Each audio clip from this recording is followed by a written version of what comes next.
Welcome to Canning with Colette. I am Colette the Canning Queen, and today we are making strawberry jam along with my partner and helper, Ebony.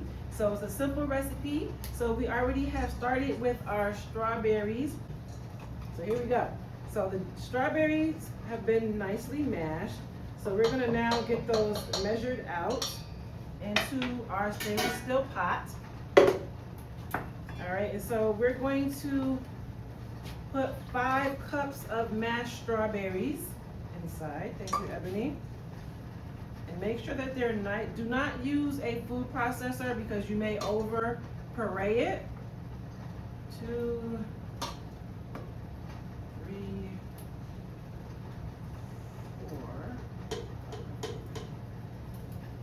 4. Okay.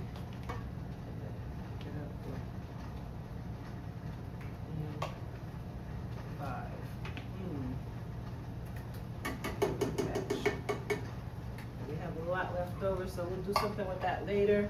So we've got 5 cups of crushed strawberries in the stainless steel pot. We're going to now add the pectin. Today I'm using Sure Gel low sugar pectin.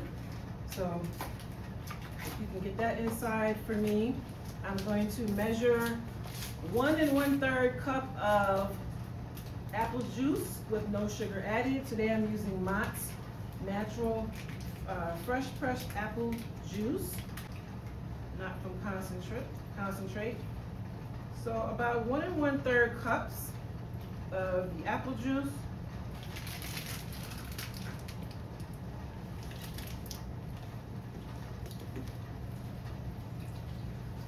Just add that right in. And then we're going to need some lemon juice. Okay, so we're going to need we're going to do 6 tablespoons of apple juice. So you're going to do 12. I'm sorry, lemon juice. So sorry. 6 tablespoons of bottled lemon juice. I was expecting a few matches to show up, but they didn't show today. So the show must go on. We're still going to get this jam made. All right, so we have the lemon juice added. Get this nice and thoroughly stirred. And so now we're going to get this onto our heat source, which is our stove. And we're going to get that turned up to high.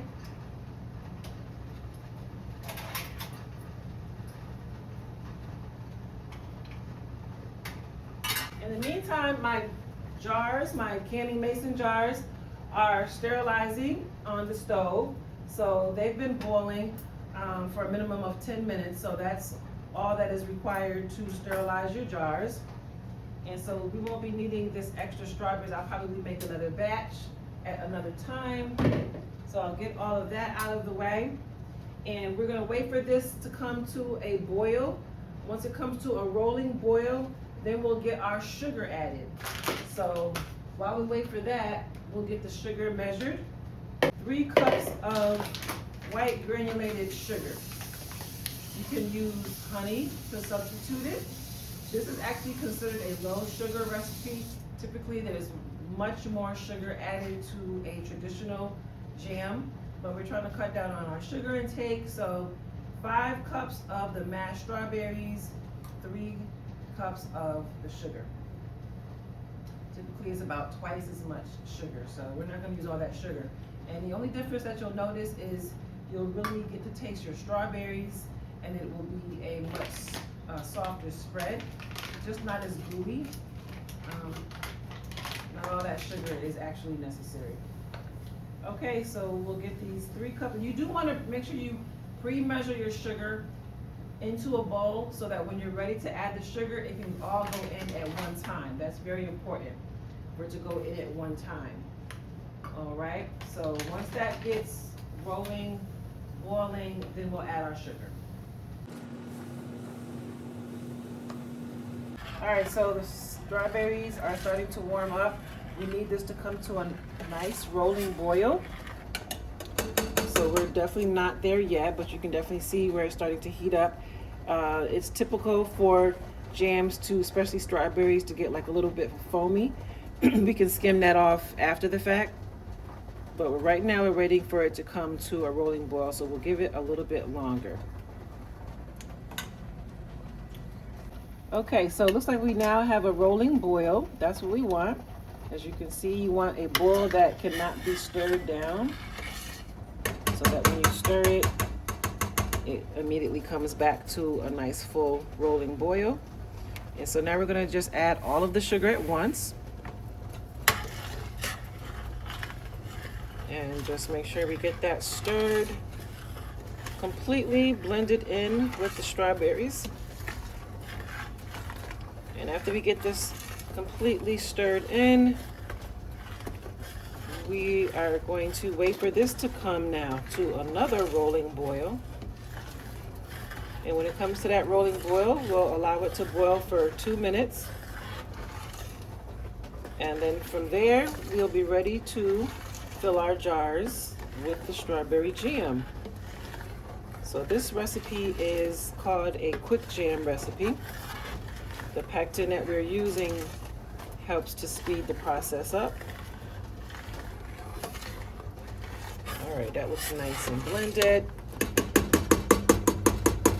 So we're going to allow this to come to a nice rolling boil, and then we'll remove any foam that's on top, and then we'll proceed. All right, so now while my jam is coming to a boil, I'm going to start removing my hot jars out of the canner. So they've already boiled. They're super hot. In fact, they're still boiling. So this way you want to use some tongs to protect yourself. You don't want to burn yourself. So I'm going to grab the jars, pour out the water, and just bring them over to my table that I'm going to be doing the jarring from, or filling the jars at.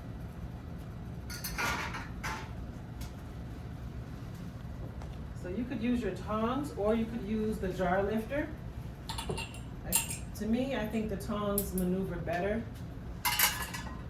than the jar lifter, so this is what I'm referring to, the jar lifter. So you can use the jar lifter as well. So whichever you're comfortable with. Okay? Whichever feels best for you. All right, looks like, all right. My jam is starting to boil. So we've got a timer going for 2 minutes.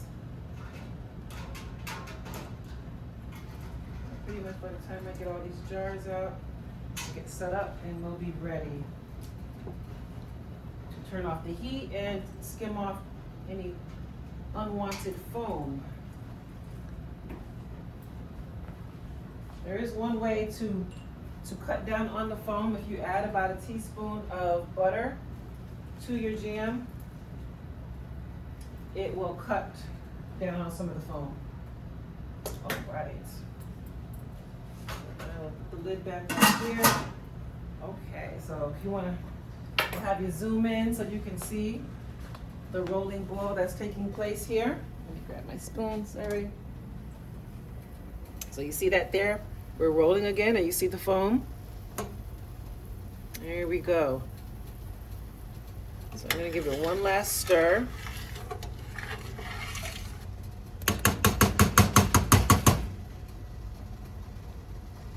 And we'll allow it to kick up boiling again.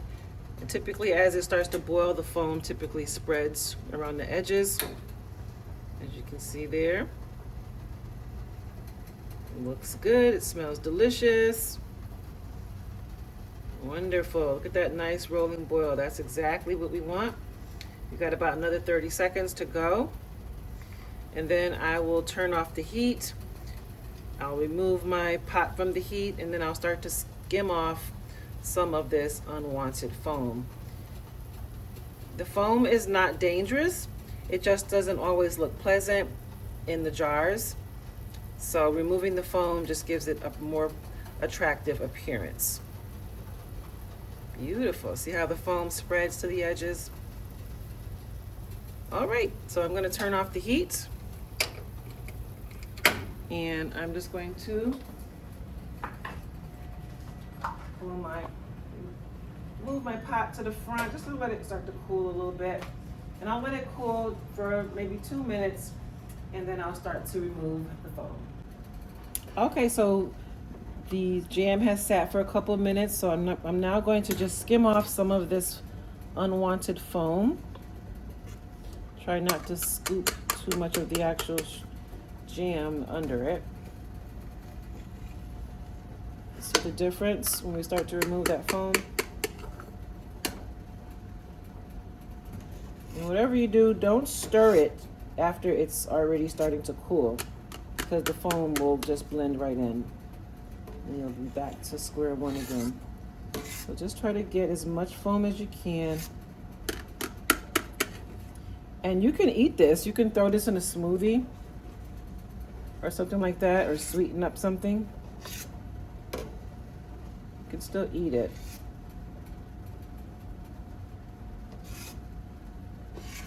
Save it for some type of topping on a dessert. Okay, there we go. Okay, so let's get this over to my workstation. All right, so we're going to bring our pot over to our workstation, wherever that is in your kitchen. And we are already set up with our jars and our utensils, our lids and pans. I've got some white vinegar here and a few napkins that I'm going to use to clean the rims of the jars. So here we are. We have our ladle, we've got our funnel, and we're just going to go ahead and start filling the jars. I'm just going to stir this a little bit just to even it out. And it is going to be soupy. Don't worry about that. It will thicken when we're done with the complete process. So after these jars are filled, they'll process back in the canner for 10 minutes, and then they'll set on our counter for about 12-18 hours, or till just the next day. And then it'll be nice and the consistency will thicken. All right, so we want to fill these up to a 1/4 inch headspace. So we're going to be using this tool called the headspace ruler. This end is used for debubbling. This end is used for measuring the headspace. Each notch is a 1/4 inch, and so for this recipe we leave open a 1/4 inch of headspace. So first I'm going to debubble by just kind of popping around a couple times. You can even stir it gently, okay? And then from there I'm going to measure my headspace. So we're doing just 1/4 inch. So I'll place that notch there. Now you can see I still have some space. This is about, looks like a 1/2 inch. So I need to add a little bit more jam. I'm just gonna add just a little bit. All right, so now let's measure and see where we're at. Looks like I still could stand another drizzle. Let's just add a little bit more. The tip should land right on top of the strawberry. Oh, there we go, perfect. So we don't want it to where the tip is down in it like that, and it shouldn't be above. It should land right on top. So we're there now. So now what I'm gonna do is clean up the rim of the jar. I'll take a napkin. You can use a paper towel or a clean cloth. I'm gonna dip it into my white vinegar. Make sure you thoroughly squeeze it. And then just come on over here and clean the rim to remove any residue, because that could prevent your jars or the lid from sealing onto the jar. Okay, so I typically do that a couple times until I get a nice clean wipe. And you're really only focused really mostly on this rim here. You can also clean up the edges or the outer rim here if you notice that there's some spillage. Okay, all right, so now I'm gonna grab my headspace, excuse me, my magnetic lid lifter. I'm gonna grab a lid and center that onto the jar. Grab a band, and we are now going to gently twist the band on, just fingertip tight. Not too tight because air needs to still escape. Okay, so as soon as you start to feel resistance, that's when you should stop twisting. So I'm gonna grab this one and go ahead and place this back into the canner.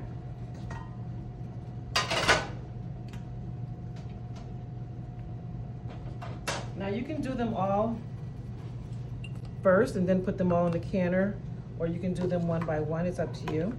I just wanted to show you the whole process first. Okay, and now we're back at it. We're filling the jar with our jam. Like I said, it will be liquidy. Don't worry about that. We're still in the process. Okay, so I'm kind of eyeballing it from here. I'm gonna debubble. Take out any air pockets that might be hiding in there. And then we'll see. I can kind of tell by looking at it that I'm gonna need a little bit more, but let's go ahead and measure that first notch.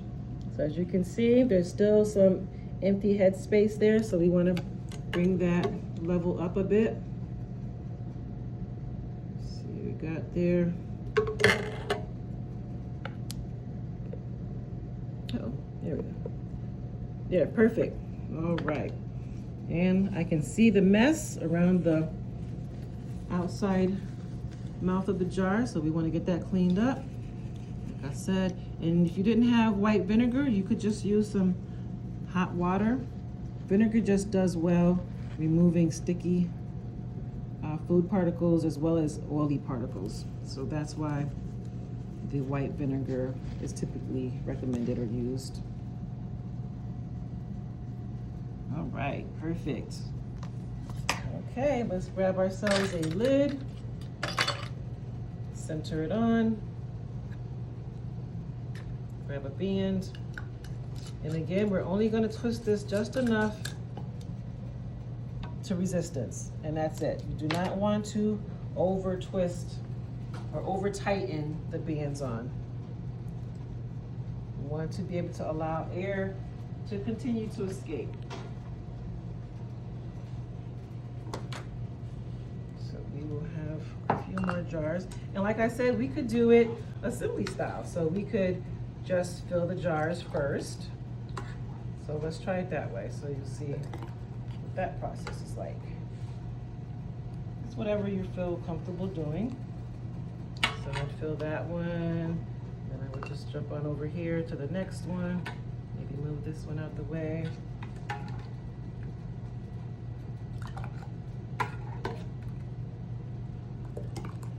And this is the same process for any type of jam that you're making. You're just gonna follow whatever the ingredients are, but the process is always the same. Okay. That one I might have overfilled. So I might need to take some out, but we'll see after we debubble. Because oftentimes when you debubble, it opens up a little bit of space in your jar, and the level will go down just a little bit sometimes. So this is what I kind of call the assembly line process.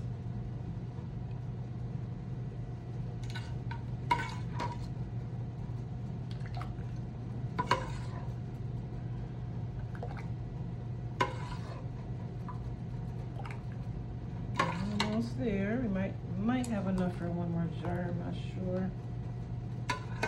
Kind of close.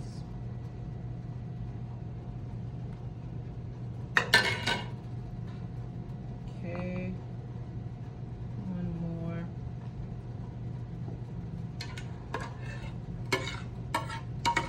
Let's see what we got here. I'm not sure if we're gonna make it. I'm actually gonna pour this.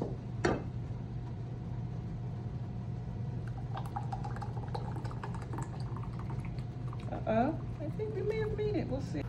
All right, so now since we're doing assembly style, all the jam is in. Now we got to go back and debubble all of them. So you can put your funnel on and do it if you want. The funnel helps just to prevent spillage.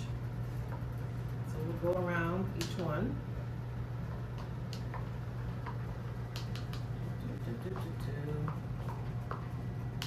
All right.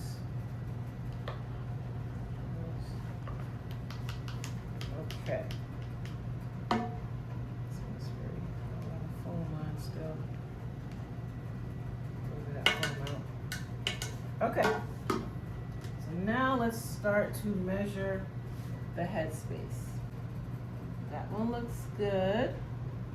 This one is over a little bit. This one can use a little bit more. This one definitely needs more. This one needs more. So I'm gonna find myself a little spoon.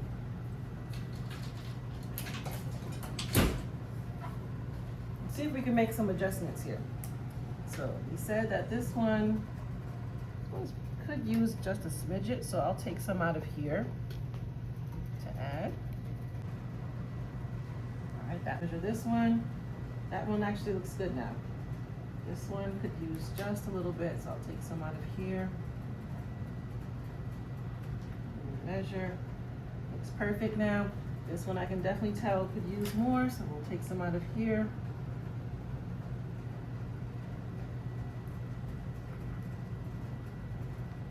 Still could use a little bit more.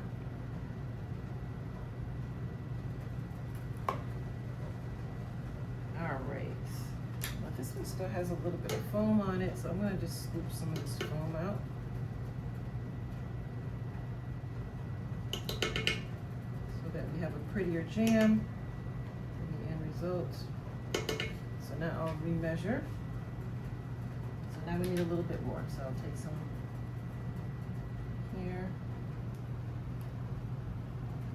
Okay, awesome. So as you can see, this one has quite a bit of headspace. It has about close to an inch of headspace, so that's just way too much headspace. So we'll just put the lid on this and I'll refrigerate this, and we'll just eat that at another time. So I'm gonna take some of this one had a little foam. I'm gonna take off. And I'm making a mess, but that's okay because we're gonna definitely clean it up. This one has a little foam as well. So since I'm taking the foam off, I'm gonna remeasure all of these just to make sure we've got the right headspace, okay?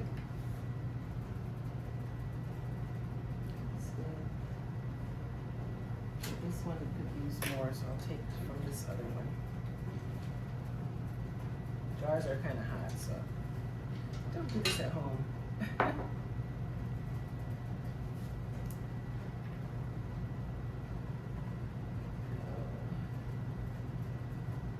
Okay, looks good. So let's get to cleaning our jars now. Again, we can do assembly. We can just clean them all one by one and then come back and start placing the lids on. We're gonna wipe until we get a clean wipe. Usually 2 to 3 times is typically good enough.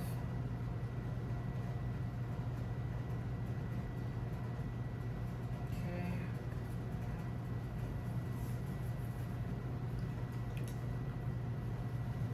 This one I really made a mess, so I'll probably have to go around a few times on this one.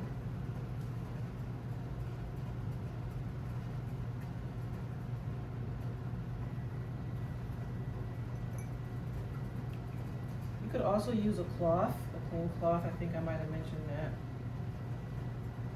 So something like nice clean white cloth or whichever color. I prefer white because then you know for sure it's clean.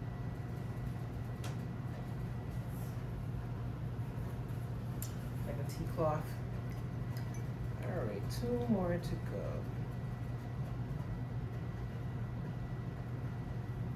And like I said, this is important because if we have any residue that could possibly prevent our jars from sealing, we don't want that. We want to do all this work just for the jars not to seal. Okay, one last one to do.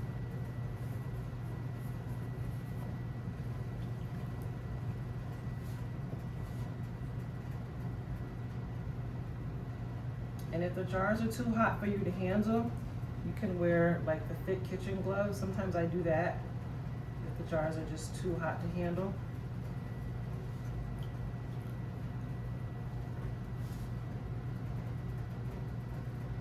All right, awesome.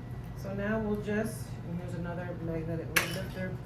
You can get all our lids on at once, whatever's comfortable to you.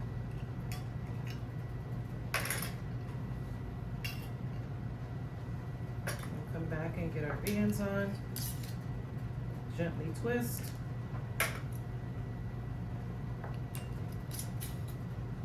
Gently twist.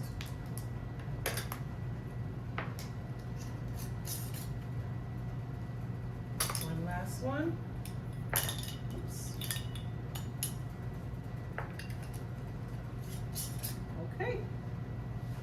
And we will place the remaining jars into the canner.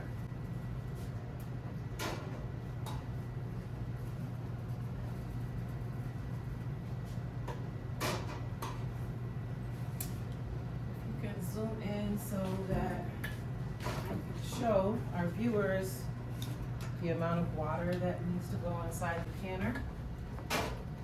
So they need to be fully submerged, and you want to have at least 1 inch above water of your jars, okay? So here it looks like we have about maybe 1.5 inches. So that's perfect. We're gonna put the lid on and wait for this to come to a boil. Okay, so the jars of jam are boiling, and that's the type of boil that we want, a nice rolling boil. And so we'll allow them to boil 10 minutes. After that, we'll take off the lid, let them set for 2 minutes, and then remove the jars one by one and place on our countertop. Okay, so our jars have boiled for 10 minutes. I allowed them to set for a while. Now we're going to remove them one by one using our jar lifter, because these jars are piping hot. The temperature gets up to about 212 degrees Fahrenheit. And even though, I did allow them to set for a few minutes, they're still super hot. You want to make sure that you place them on some type of towel so that there's no temperature shock, and space them so that we can get a nice even flow of air as they begin to cool. You may begin to hear some pinging and popping. Don't let that make you nervous if you're doing it yourself one day. That is just the sound of the lid concaving and creating a hermetic seal.